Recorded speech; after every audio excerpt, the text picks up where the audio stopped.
Hello everyone, I welcome you all to this incredible platform of learn with मीज़ू। आज की इस class में हम बात करेंगे, जैसे कि मैंने आपको इन्फॉर्म किया था, foster care and institutional care पे। देखें, अगर आपने इससे पहले वाली क्लास जो है यूनिट 6 की नहीं ली हुई, जो पहला क्लास मैंने लाया था, वो आप ज़रूरी देख लेना, बहुत इंपॉर्टेंट होगा वो आपके लिए, तभी आप इस क्लास को देखना। ठीक है, आज के इस वीडियो में, आज की इस क्लास में हम बात करेंगे फोस्टर केयर की और इंस्टीट्यूशनल केयर की। ठीक है, बहुत इंपॉर्टेंट टॉपिक है, यहाँ से एग्जाम में क्वेश्चन बन सकते हैं आपको। जल्दी से क्लास को लाइक कर दें, चैनल पे नए हैं तो चैनल को सब्सक्राइब कर दें, वीडियो को अपने दोस्तों के साथ शेयर कर दें। चलिए हम अपनी क्लास को कंटिन्यू करते हैं। देखें, आपका जो यूनिट 6 है स्पेशलाइजेशन का, तो उसमें ये सब टॉपिक है फर्स्ट, बहुत इंपॉर्टेंट है। चलिए, क्वेश्चन नंबर 1 पूछा गया आपसे यहाँ पे, टेम्परेरी कस्टडी आर गार्डियनशिप। क्या समझना बहुत अच्छे से इसको, स्टेटमेंट को। Temporary custody or guardianship for children whose parents are dead or unable to look after them called. कि जो टेम्परेरी कस्टडी होती है या गार्डियनशिप होती है उन बच्चों की जिनके जो पेरेंट्स होते हैं वह डेड हो जाते हैं या फिर अनएबल हो सकते हैं, मतलब लुक आफ्टर, उनकी देखभाल करने के लिए, उनको क्या कहा जाता है, इस चीज़ को क्या कहा जाता है? Spiritual care, emotional care, foster care, none of this. तो डियर एस्पेरेंट्स, हम बात ही किसकी कर रहे हैं? फोस्टर केयर की कर रहे हैं। ओके, तो आपको ये पता होना चाहिए कि फोस्टर केयर क्या होता है। टेम्पोरेरी जो हमारे पास कस्टडी होती है या guardianship for childrens whose parents are dead or unable to look after them. तो ये अब आपने बोलना नहीं है, इसकी डेफिनेशन है ये। ठीक है, उसके बाद अगर हम बात करते हैं ना इसके बारे में, तो आपसे पूछा गया दूसरा क्वेश्चन यहाँ पे, which of the following is are the types of foster care. कि बताएं ज़रा, इनमें से कौन सी टाइप्स हैं फोस्टर केयर की। पहले तो मैंने आपको डेफिनेशन समझाई ना, यहाँ पे फोस्टर केयर क्या है। फोस्टर केयर का मतलब होता है टेम्पोरेरी कस्टडी और guardianship for children whose parents are dead or unable to look after them, है ना। लेकिन अब इसी क्वेश्चन में दूसरा क्वेश्चन क्या आ गया? दूसरा क्वेश्चन आपसे सामने यहाँ पे आ गया, dear aspirants, which of the following is are the types of foster care.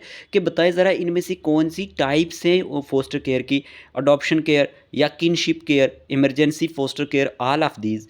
तो डियर एस्पिरेंट्स, यहाँ पे इस क्वेश्चन का आंसर है ऑल ऑफ दीज। आपने ऑलरेडी इस टॉपिक को पढ़ा भी होगा, तो इस क्वेश्चन का क्या आंसर है? All of these. देखिए, अडॉप्शन केयर की बात करें, किनशिप केयर की बात करें, इमरजेंसी फोस्टर केयर की बात करें, all these are the types of. ये किसकी टाइप्स हैं? ये हमारे पास टाइप्स हैं फोस्टर केयर की। किसकी? फोस्टर केयर की। ये आपने याद रखना है, एग्जामिनर क्वेश्चन पूछ सकता है। चलिए, इतना समझ आ गया?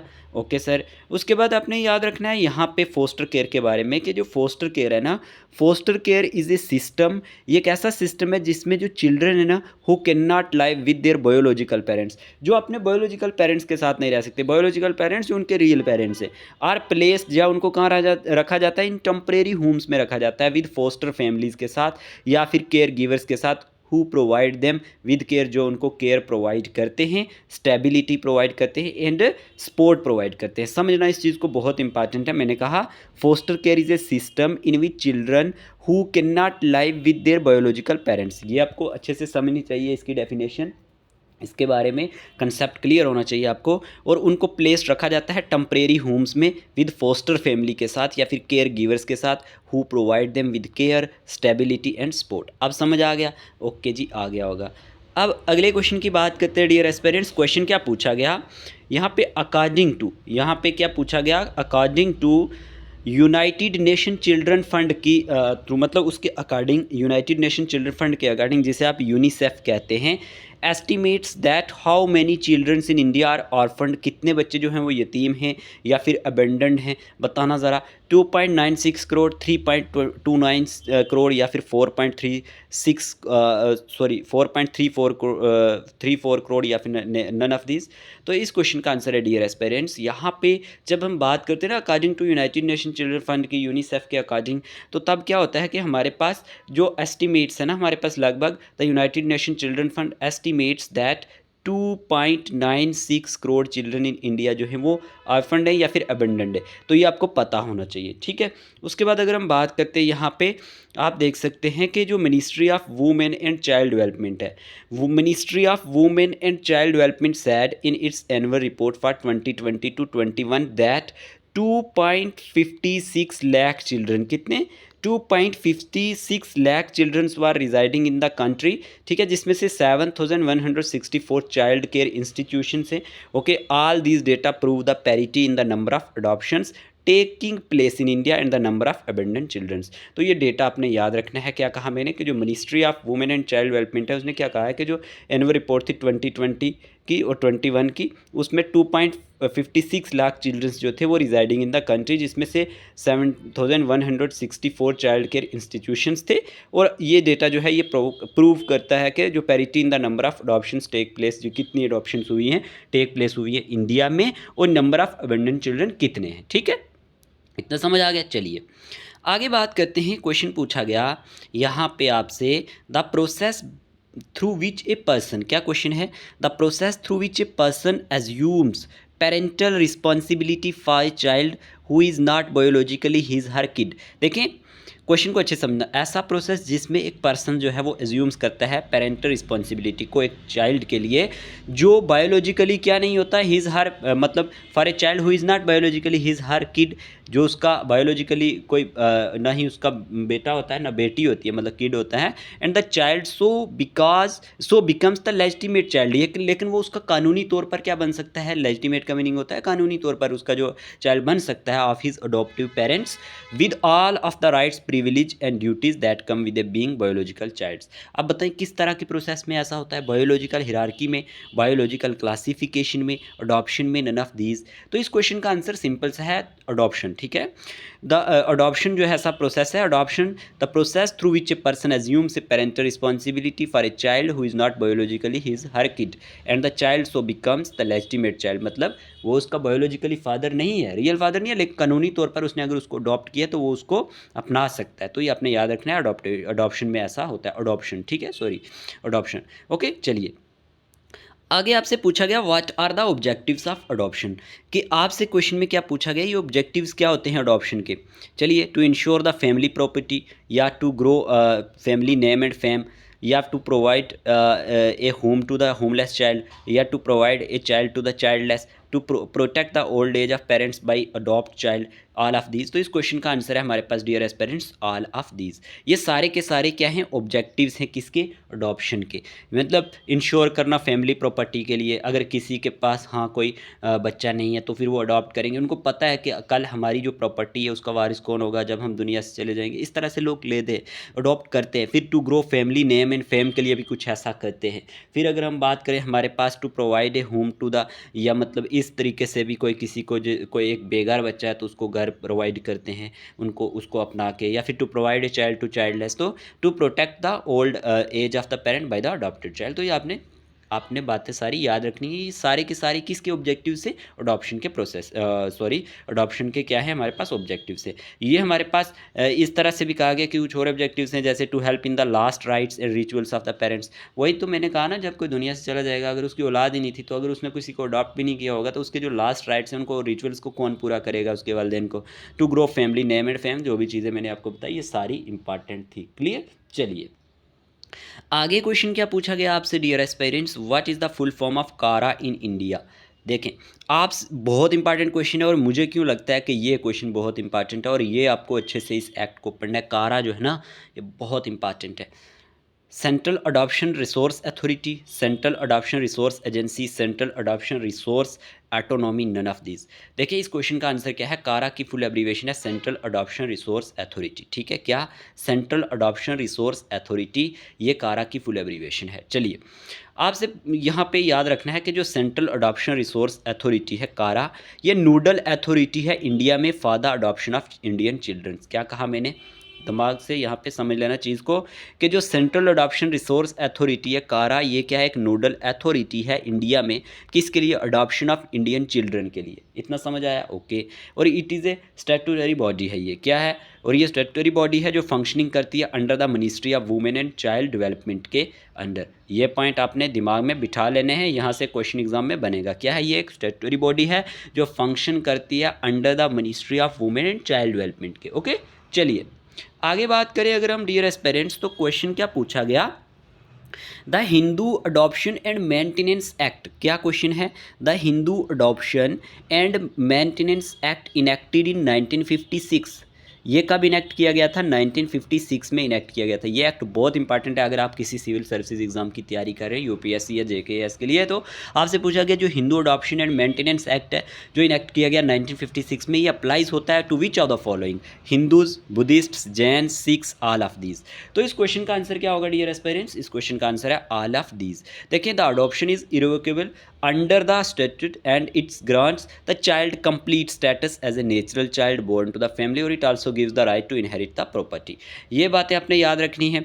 और इसमें याद रखना है कि जो Hindu adoption and maintenance act है इसे आप HAM में हेमा भी शॉर्ट फॉर्म में कह सकते हैं। तो मैंने क्या कहा, the Hindu adoptions and maintenance act Hema was enacted in India in 1956।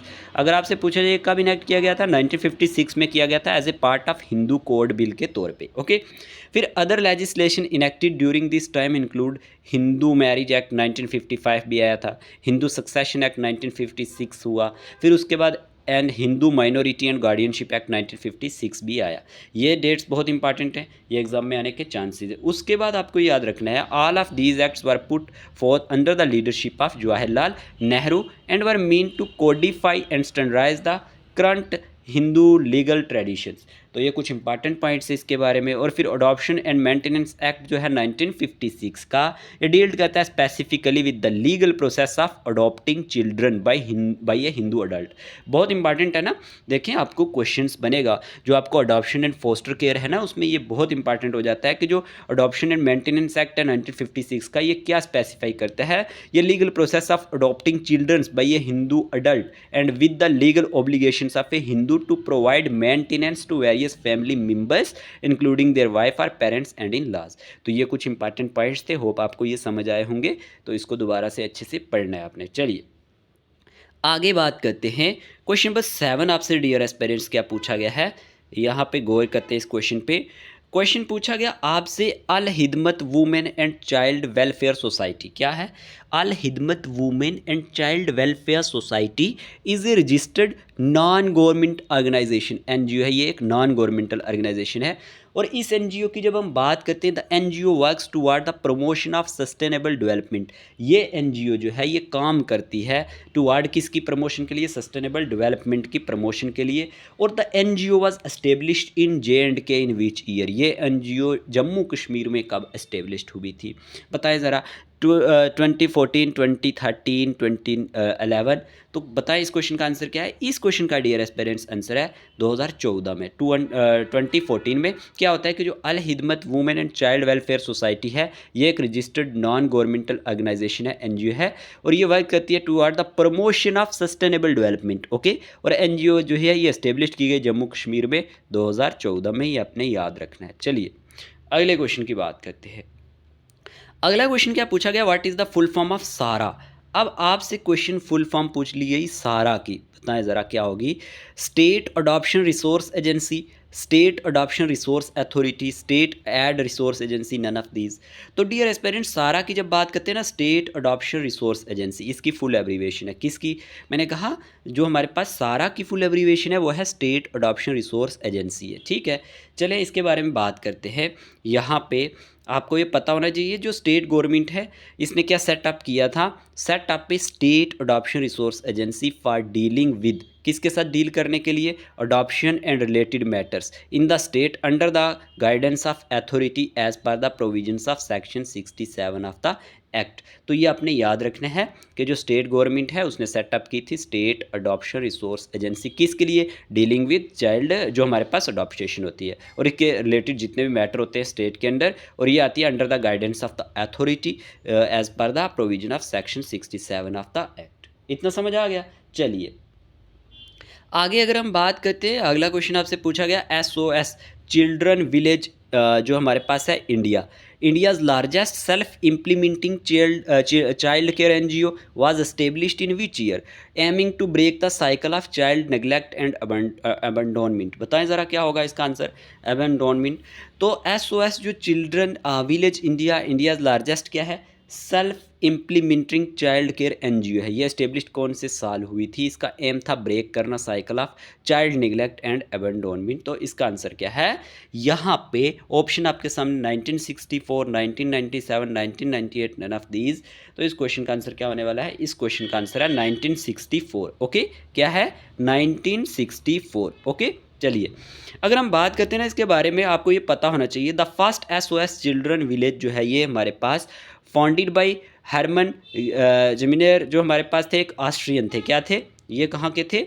ये ऑस्ट्रिया के थे, ऑस्ट्रियन थे, फिलंथ्रोपिस्ट थे। इन्होंने 1949 में IMST ऑस्ट्रिया में क्या किया हमारे पास, इसको सबसे पहले फाउंड किया, और सिंस देन तब से क्या हुआ, ये ऑर्गेनाइजेशन एक्सपेंडेड हो गई world wide with active operations in over 130 countries and territories through 500 plus SOS children village, 700 plus youth programmes and 500 plus family strengthening community projects. ये बहुत इंपॉर्टेंट है, याद रखना।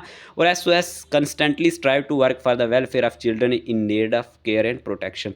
और ये कंस्टेंटली स्ट्राइव टू वर्क किसके लिए करती है? वेलफेयर ऑफ चिल्ड्रंस के लिए, इन need of care and protection के लिए। उसके बाद अगर हम बात करते हैं SOS इंडिया की, तो SOS India has empowered more than 65,000 children and positively impacted over 83,000 lives through programs and interventions spanning 22 states and union territories। तो ये इंडिया के लिए भी कुछ डेटा आपने इसके बारे में याद रखना है। तो जो हमारे पास फर्स्ट SOS चिल्ड्रंस विलेज है, ये हमारे पास हरमन ने कब की थी? एक ऑस्ट्रियन थे, एक फिलंथ्रोपिस्ट थे, 1949 में ऑस्ट्रिया में। तो ये पॉइंट इंपॉर्टेंट हो जाएगा। और इंडिया में लगभग ये डेटा है, ये भी आप याद रख सकते हैं, अगर किसी बड़े एग्जाम की तैयारी कर रहे हैं तो पूछा जाएगा। चलिए, और इसके बारे में याद रखना, ये क्या है हमारे पास? SOS चिल्ड्रन विलेज इंडिया, ये एक India's largest self implementing child care NGO है। ठीक है, तो ये आपने याद रखना, 1964 में एस्टेब्लिश की गई थी। उसके बाद डियर एस्पिरेंट्स, आपने याद रखना है, क्वेश्चन पूछा गया डैश, यहाँ पे क्या क्वेश्चन है? Dash care refers to the provisions of housing, supervision and support services for individuals who require assistance with daily living activities such as elderly people with disabilities और those with mental health issues, parental care, institutional care, social care, none of these. तो याद रखना, इस question का answer है, यहाँ पे पूछा गया था। तो इस क्वेश्चन का आंसर हमारे पास क्या है? इंस्टीट्यूशनल केयर जो होती है refers to the provisions of housing, supervision and support service for individuals who require assistance with daily living activities, जिनको क्या होती है? मदद की ज़रूरत होती है, डेली जो लिविंग एक्टिविटीज़ हैं, सच एज एल्डरली पीपल हो गए जो डिसेबिलिटीज़ के साथ होते हैं, और दोस्त विद मेंटल, जिनको हेल्थ इश्यूज़ होते हैं, मेंटली प्रॉब्लम्स होती हैं। तो ये इंस्टीट्यूशनल केयर्स जो होते हैं, उनको हमारे पास जो है असिस्टेंस प्रोवाइड करते हैं। चलिए, अगला क्वेश्चन क्या पूछा गया नेक्स्ट आपसे? अच्छा, there are several homes that fall under institutional care. यहाँ पे कह रहा है कि जो हमारे पास बहुत सारे होम्स होते हैं, इंस्टीट्यूशंस होते हैं, institution, there are several homes that fall under institutional care including children homes are establish to provide, इनको फूड दी जाती है, शेल्टर दिया जाता है, एजुकेशन दी जाती है, health, vocational counselling, recreation development, rehabilitation and referral services to children in need of care and protection in each district of or group of districts. तो ये आपने याद रखना है। चलिए, नेक्स्ट क्वेश्चन डियर एस्पिरेंट्स पूछा गया CLPR, यहाँ पे क्या है? CLPR अंडरटूक के policy review of the legal framework of foster care in India. इन्होंने क्या अंडरटूक किया? एक पॉलिसी रिव्यू, लीगल फ्रेमवर्क जो foster care in India. What is the full form of CLPR? ये CLPR की फुल फॉर्म क्या है, आपसे ये पूछा गया। देखिए, centre for law and policy research, centre for loyalty and public research, both had me none of these. तो जब हम इसकी बात करते हैं ना, इसका आंसर है centre for law and policy research. Okay, policy research यहाँ पे आपने याद रखना है इसके बारे में। और centre for law and policy research की जब बात करते हैं हम, centre for law and policy research CLPR is not for profit trust, ये एक प्रॉफिट ट्रस्ट के लिए नहीं है। That was started in 2009। ये कब स्टार्ट हुई थी? 2009 में बाय जयाना कठोरी एंड सुधीर, जो हमारे पास कृष्णा स्वामी है। ये नाम दो याद रख लेना, इन दोनों के थ्रू ये हमारे पास स्टार्ट होती है। और centre was established in recognition of the need to have a legal research organisation dedicated to rule of law and defence of constitutional values. तो इसमें ये आपने याद रखना था। क्वेश्चन में क्या पूछा गया था कि हमारे पास CLPR undertook a policy review of the legal framework of foster care, कि इन्होंने क्या किया, एक जो हमारे पास पॉलिसी रिव्यू किया legal framework of foster care in India में, और इसकी आपसे फुल एब्रीवेशन पूछी थी, तो centre for law and policy research इसकी फुल एब्रीवेशन थी। चलिए आगे बात करते हैं, आगे क्या पूछा गया आपसे, आगे पूछा गया आपसे यहाँ पे क्वेश्चन में, डियर एस्पिरेंट्स, बाल संगोपन योजना, क्या है क्वेश्चन, बाल संगोपन योजना जो है हमारे पास एक स्कीम है, ये स्टार्टेड की गई 2008 में, in which a single parent child will get financial support for educational expenses up to RS। आपसे पूछा गया कितनी फाइनेंशियल जो हमारे पास सपोर्ट मिलेगी, हेल्प मिलेगी उसको पर मंथ। 2008 में ये हमारे पास संगोपन योजना स्कीम स्टार्ट हुई थी। 425 per month, 455 per month, 495 per month, 415 per month. तो डियर एस्पिरेंट्स क्वेश्चन का आंसर है 425 पर मंथ। बल जो हमारे पास संगोपन योजना है, ये एक स्कीम थी जो स्टार्ट की गई 2008 में, इसके अंडर लगभग 425 पर मंथ जो है हमारे पास फाइनेंशियल सपोर्ट दी जाएगी एजुकेशनल एक्सपेंसेस के लिए पेरेंट चाइल्ड को, एक सिंगल पेरेंट चाइल्ड को।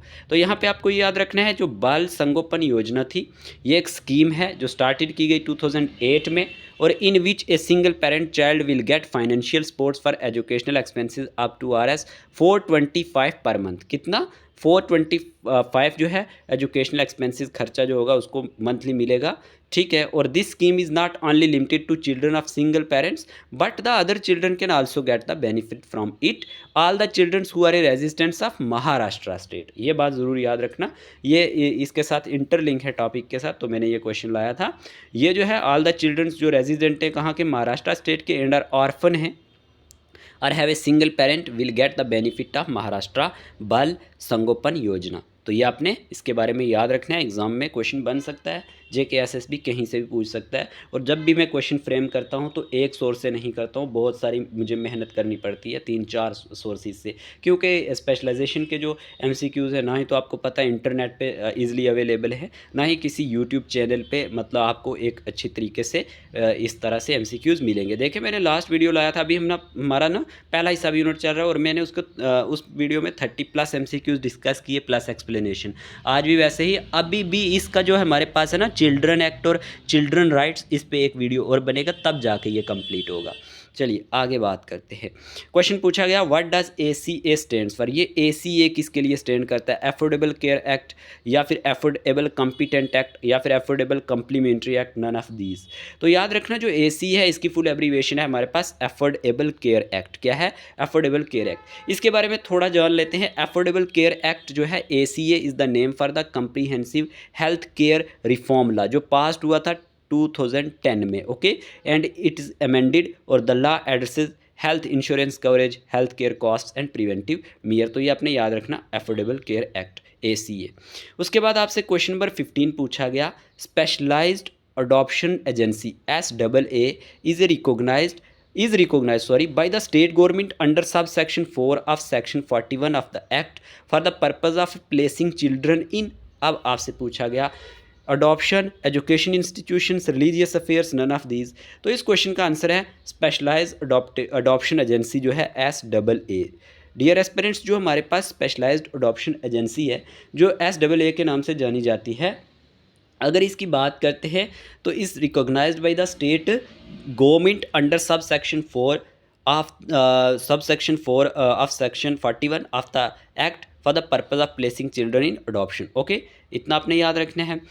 उसके बाद अगर हम बात करते हैं इसके बारे में तो यहाँ पे याद रखना है कि जो हमारे पास, एक सेकंड कहाँ चला गया, एक सेकंड डियर फ्रेंड्स, एक सेकंड, हाँ यहाँ पहुँचे थे हम। देखें, at Shishu Mandir we see adoption as a way to help children find families and there for a more secure life. तो वी आर रजिस्टर्ड, ये कहते हैं कि जो इनकी साइट पे है कि स्पेशलाइज्ड अडॉप्शन एजेंसी, इन्होंने क्या कहा कि हमने रजिस्टर्ड की एक specialised adoption agency licensed under the department of women and child development. ये वर्ड जो है इनकी वेबसाइट पर आपको मिलेंगे, under the development of women and child development to facilitate in country and inter country adoptions. तो ये आपने इंपॉर्टेंट होगा, याद रख लेना, इंपॉर्टेंट है। अब क्वेश्चन क्या था इसको दोबारा से देख लेते हैं। जो हमारे पास SAA है स्पेशलाइज्ड अडॉप्शन एजेंसी, ये आप इसके बारे में पढ़ सकते हैं इससे अच्छी तरह से कि ये रिकॉग्नाइज्ड की गई bye the state government under sub section 4 of the section 41 of the act for purpose of placing children in adoption. Okay, चलिए आगे बात करते हैं। क्वेश्चन पूछा गया आपसे डियर एस्पिरेंट्स, क्वेश्चन नंबर 16 क्या है हमारे पास? हाँ, क्वेश्चन नंबर 16 आपसे पूछा गया यहाँ पे, एक सेकंड। हाँ जी, क्वेश्चन नंबर 16 आपसे पूछा गया, एनी पर्सन, यार ये क्या हो रहा है, हाँ, any person under the guardianship of an other is commonly known as a, कोई भी पर्सन जो किसी दूसरे की गार्डियनशिप में होता है वो कॉमनली किस नाम से जाना जाता है? बड़ा इंटरेस्टिंग क्वेश्चन है।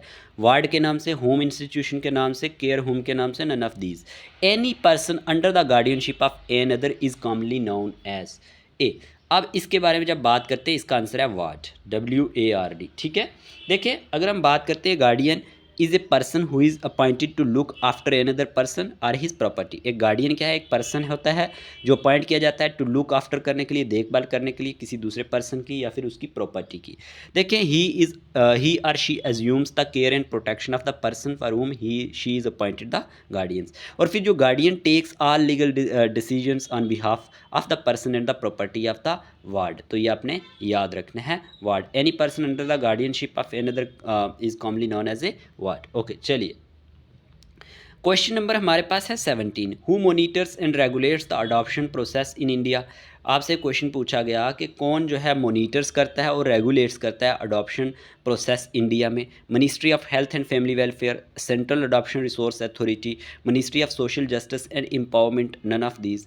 तो इस क्वेश्चन का आंसर क्या है हमारे पास? Central adoption resource authority, CARA जिसे आप कहते हैं, सेंट्रल अडॉप्शन रिसोर्स अथॉरिटी कारा जो है ये एक नोडल एजेंसी है किसके लिए? For adoption of Indian children and is mandated to regulate and monitor in country and inter country adoption. तो ये आपने याद रखना है। इस क्वेश्चन का आंसर क्या था? CARA कारा, जिसे आप कहते हैं central adoption resource authority. Okay, तो यहाँ पे थोड़े से पॉइंट मैं आपको बता दूँ इसके बारे में। जो कारा है ना, कारा is a statutory body of ministry of women and child development. Okay, it is establish under juvenile justice act 2015. It is a nodal body for adoption of Indian children. Okay, it is mandated to monitor and regulate in country and inter-country adoptions. It deals in orphans, abandoned or surrendered children. It deals with inter-country adoptions according to the Hague Convention on Inter-Country Adoptions 1993, ratified by India in 2003. और why important? कारा launch जो है ये monthly Jan Sampark programme to enable public to interact with its official to obtain information related to children adoption. तो ये बहुत important है, कारा से क्वेश्चन एग्जाम में आएगा, 100% आएगा, इसको आप नहीं छोड़ सकते, मैं आज से ही कह रहा हूँ। ठीक है, चलिए ये हमने यहाँ पे डिस्कस किया कुछ आज इतना ही रखते हैं इस क्लास में। होप आपको ये क्लास अच्छी लगी होगी। अगर क्लास अच्छी लगी है कमेंट बॉक्स में ज़रूर राय दें, और अपनी हेल्थ का भी ध्यान रखें, पढ़ाई के साथ वो बहुत ज़रूरी हो जाती है। तो अगर कोई नया है हमारे इस चैनल पे तो व्हाट्सएप ग्रुप नहीं ज्वाइन किया हुआ तो 8492886188 पर मैसेज करेगा तो उसे ऐड कर दिया जाएगा। Okay, take care of yourself.